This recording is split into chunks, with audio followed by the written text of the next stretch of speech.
భేదాల నియమంగా చెప్పొచ్చు. నెక్స్ట్ ఆరో నియమం అండి. మరి వికాసం అనేది ఎప్పుడు కూడా సాధారణం నుంచి నిర్దిష్టం వైపుకు ఉంటుందని చెప్పాం. మరి సాధారణం నుంచి నిర్దిష్టం వైపుకు అంటే సాధారణమైనటువంటి ప్రతిస్పందనలు చూపించిన తర్వాత నిర్దిష్టమైనటువంటి ప్రతిస్పందనలు చూపిస్తూ ఉంటారు.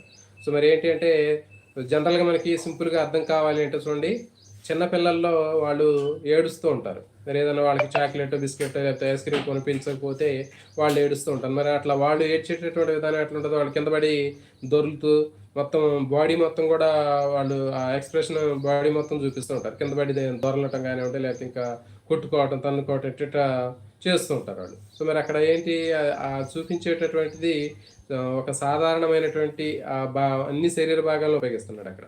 సో, తర్వాతేంటంటే వయసు పెరిగే కొద్దీ ఆ బాధని ఒక ప్రత్యేకమైనటువంటి అవయవానికి మాత్రం అంటే ఏంటి, ఆ కంటికి మాత్రం అంటే ఏడవటం అనేది కేవలం కంటి నుంచి నీళ్లు రావటం దానికి మాత్రమే పరిమితం చేసుకుంటున్నాడు. సో, కాబట్టి ఈ విధంగా మనం గుర్తుంచుకోవచ్చు.